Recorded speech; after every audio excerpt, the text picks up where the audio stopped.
నీ SLBC tunnel project Nalgonda జిల్లా fluoride భూత నుంచి రక్షించే ప్రాజెక్టు. అది ఎప్పుడు నువ్వు మాట్లాడతావు 10 ఏళ్ళకెళ్ళి.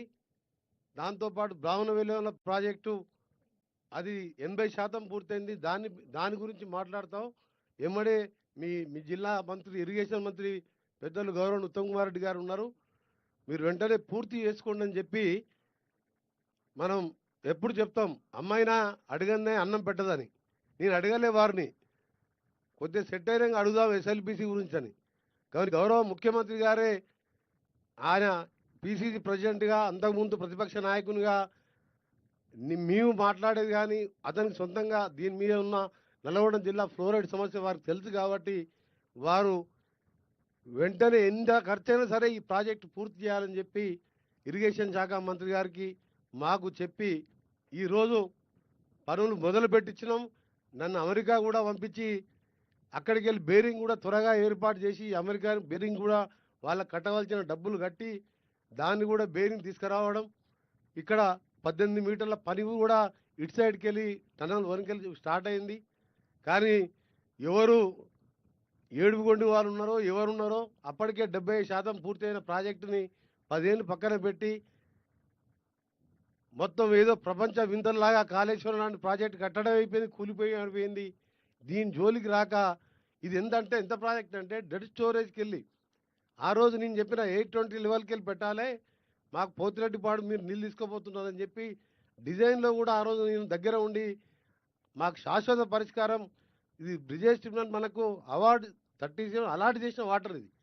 రామారావు గారు తాత్కాలికంగా ఆ రోజు నర్రా రామారెడ్డి గారు కానీ ఇతర నాయకులు తాత్కాలికంగా ఏఆర్ఎంఆర్పి తాత్కాలికమే శాశ్వత పరిష్కారం, ఫ్లోరైడ్కు శాశ్వత పరిష్కారం, 3 లక్షల ఎకరాలకు శాశ్వత పరిష్కారం టనలే అని చెప్పి దాన్ని కూడా చేద్దామని చెప్పి ఆ రోజు రామారావు గారి నుంచి అంజయ్య గారు ముఖ్యమంత్రిగా ఉన్నప్పుడు కూడా ఆలోచన వచ్చింది.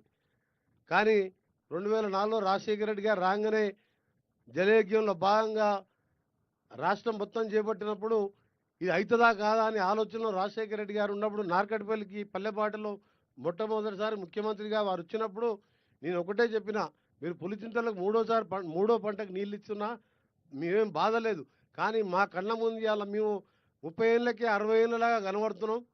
స్వామి అనే వ్యక్తిని మేము చూసిన ప్రైమ్ మినిస్టర్ గారు తీసుకుపోయి టేబుల్ మీద పండబెట్టాను.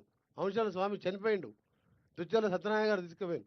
నేను మొదటిసారి ఎమ్మెల్యే ఉన్నప్పుడు 11 రోజులు నిరాహారదీక్ష చేసినాం. అప్పుడు చంద్రబాబు నాయుడు గారు దాని మీద కొన్ని పైపులు వేసి దాని శాశ్వత పరిష్కారం ఎస్ఎల్బిసి అని అందరికీ తెలుస్తుంది. ఎందుకంటే మనకి ఎప్పుడు గ్రావిటీతో నీళ్ళు వస్తుండే రాను 10 ఏళ్ళ తర్వాత మనం కూడా అందరిలోకి అయిపోతాం. ప్రపంచంలో కంటే ఎక్కువగా 12 ppm పార్ట్స్ పర్ మిలియన్, మనం 2 పార్ట్స్ పర్ మిలియన్ కంటే ఎక్కువ నీళ్ళు ఉంటే తాగడానికి వీల్లేదు. ఎంత ఫిల్టర్ చేసినా మిషన్ భగీరథతో ఇవాళ బాలనాయక్ గారు ఎప్పుడు అడుగుతుంటా నేను, దేవరకొండలో ఎక్కడ కూడా మిషన్ భగీరథ నీళ్ళు వస్తలేవు. రాష్ట్రం మొత్తం 46,000 కోట్లు ఖర్చు పెట్టాం. కానీ ఇదే ప్రాజెక్టు ఆ రోజు ఒక 1,000-2,000 కోట్లు అదనంగా ఇచ్చి ఈ ముఖ్యమంత్రి గారు లాగా చర్యలు తీసుకుంటే ఎప్పుడో అయిపోయేది. ఇవాళ మాకు సంవత్సరానికి 500 కోట్ల కరెంటు బిల్లు మిగిలేది. నాకు నిజంగా నాకు జీవితం ధన్యమైనట్టే అనిపిస్తుంది. ముఖ్యమంత్రి గారి నాయకత్వంలో ఇదే జిల్లాకు ఇరిగేషన్ మంత్రిగా ఉండడం, వారు ఎప్పుడు చూసినా దీని గురించి ఆలోచిస్తూ మీరు చూసి 2 ఏళ్లలో ఒక 20-30 సార్లు ఈ ప్రాజెక్టు గురించి రివ్యూ చేసినంటే మామూలు విషయం కాదు. ఒక ముఖ్యమంత్రిగా ఎన్నో సమస్యలు ఉంటాయి. దీనికి తోడు పైకెళ్ళి మాకు 1 కోటి మంది వడిదాలు వదిలిపెట్టే స్వచ్ఛమైన తెలంగాణ నది, తెలంగాణలో పుట్టి తెలంగాణలోనే కలిసిపోయే మూసీ నది వికారాబాద్ అనంతగిరి కొండల్లో వచ్చి నేరేడు జిల్లాలో కృష్ణాలో కలిసిపోతుంది.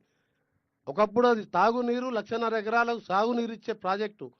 అది రాజును ఆ ఇండస్ట్రీస్ వేస్టేజ్ కానీ ఎస్టీపీ లేక ఇవాళ నల్గొండలో కిందికెళ్ళి ఆ బాధ, పైకెళ్ళి మూసి బాధతో బాధపడుతుంటే దానికి కూడా ఎంత ఖర్చు అయినా సరే చేస్తామంటే దాని మీద కూడా పని లేని వాళ్ళు, పనికిరాని వాళ్ళు 10 ఏళ్ళు పాలించి కనీసం పేదవాని ఆరోగ్యం గురించి పట్టించుకోలేదు, పేదవాడు తినడానికి సంబంధించిన రేషన్ కార్డు పట్టించుకొని